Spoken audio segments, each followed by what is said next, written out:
कभी कभी जीवन में हमें समझदार नहीं बल्कि चालाक बनकर ही अन्याय का सामना करना पड़ता है, क्योंकि जो छल करता है वही अक्सर अपने जाल में फंस जाता है। नमस्कार मित्रों, मैं हूं आपकी दोस्त संतोष मालविया और आप सुन रहे हैं कहानियों की दुनिया, कभी प्रेरणा कभी भावना। चलिए सुनते हैं आज की कहानी। बहुत समय पहले एक नगर में सुदामा नाम का एक बनिया रहता था। उसका परिवार संपन्न नहीं था। घर में न ज्यादा धन था और न ही संपत्ति।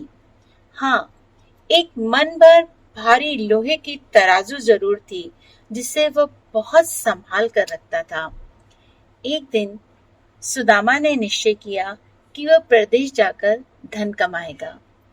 उसने अपनी तराजू को सुरक्षित रखने के लिए नगर के ही एक धनी व्यापारी धनपाल महाजन के पास उसे धरोहर रख दी। सुदामा ने कहा, मित्र धनपाल, मैं प्रदेश जा रहा हूँ। यह मेरी पारिवारिक धरोहर है, कृपया इसे संभाल कर रखना। धनपाल ने मीठे स्वर में कहा, चिंता मत करो सुदामा, जब लौटोगे तो तुम्हें यह जस की तस मिल जाएगी। समय बीता। महीनों बाद सुदामा परदेश से लौट आया। उसने सीधे धनपाल के घर जाकर अपनी धरोहर मांगी, लेकिन धनपाल ने मुंह बनाते हुए कहा, अरे सुदामा, तेरी वो तराजू तो चूहों ने कुतर कर खा डाली। सुदामा समझ गया महाजन धोखा कर रहा है, परंतु उसने अपनी बुद्धि का परिचय दिया और शांत स्वर में बोला, अरे कोई बात नहीं मित्र, यह तो चूहों का दोष है, तुम्हारा नहीं। धनपाल मनी मन खुश हो गया कि बिना झगड़े के काम बन गया। कुछ देर बाद सुदामा बोला, मित्र, मैं नदी पर स्नान करने जा रहा हूँ। यदि तुम चाहो तो अपने पुत्र धनंजय को भी मेरे साथ भेज दो, वह भी नहा आएगा। धनपाल ने सोचा, सुदामा बहुत सीधा और भोला है, इस पर शक करने की कोई बात ही नहीं। इसलिए उसने अपने इकलौते बेटे धनंजय को उसके साथ भेज दिया। सुदामा बच्चे को लेकर नदी की ओर गया, लेकिन रास्ते में उसने उसे पास ही एक गुफा में बंद कर दिया और बाहर से बड़ी सी चट्टान रख दी ताकि वह बाहर ना निकल सके। थोड़ी देर बाद सुदामा अकेले ही लौट आया। धनपाल घबरा कर बोला, अरे मेरा बेटा धनंजय कहाँ है? सुदामा ने सहजता से उत्तर दिया, उसे तो चील उठा कर ले गई। धनपाल गुस्से से चिल्लाया, क्या बकवास करता है? भला कभी चील भी इतने बड़े बच्चे को उठा सकती है? सुदामा ने गंभीर स्वर में कहा, मित्र, यदि मन भर भारी तराजू को चूहे खा सकते हैं तो चील भी बच्चे को उठा कर ले जा सकती है। यह सुनकर धनपाल के पैरों तले जमीन खसक गई। दोनों में तीखी बहस होने लगी और मामला अंततः राजा के दरबार पहुंचा। राजा ने पहले धनपाल की व्यथा सुनी।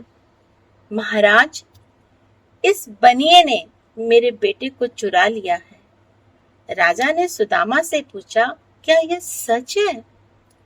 सुदामा बोला, महाराज, मैं तो उसे स्नान कराने के लिए नदी पर ले गया था, लेकिन वहां उसे चील उठा कर ले गई। राजा ने आश्चर्य से कहा, क्या कभी चील भी किसी इतने बड़े बच्चे को उठा सकती है? सुदामा तुरंत बोला, महाराज, यदि एक मन भारी तराजू को चूहे खा सकते हैं तो चील भी बच्चे को उठा सकती है। सारे दरबार में सन्नाटा छा गया।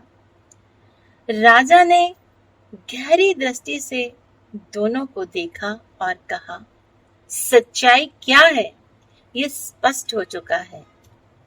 धनपाल, तुमने इस बनिए की धरोहर को हड़पा है। जब तक तराजू वापस नहीं दोगे तब तक तुम्हारा पुत्र तुम्हें नहीं मिलेगा। घबराकर धनपाल ने तत्काल अपनी गलती मानी और लोहे की तराजू से लौटा दी। सुदामा ने भी उसी समय गुफा से धनंजय को निकालकर पिता को सौंप दिया। दोस्तों, धोखे से कमाया धन कभी सुख नहीं देता। जो छल करता है अंततः उसे अपने छल का फल भुगतना ही पड़ता है। इसलिए याद रखिए, पराया धन कभी अपना सुख नहीं बन सकता और अन्याय का सामना हमेशा बुद्धिमानी से करना चाहिए। जैसा करोगे वैसा भरोगे, यही पंचतंत्र की इस कथा का शाश्वत संदेश है। तो दोस्तों, अगर ये कहानी आपके दिल को छू गई हो या आपकी रूह तक कोई सरसराहट पहुंची हो तो कृपया इसे लाइक करें, शेयर करें और चैनल को सब्सक्राइब करें। मैं फिर लौटूंगी कहानियों की दुनिया में, कभी प्रेरणा बनकर तो कभी भावना बनकर। धन्यवाद।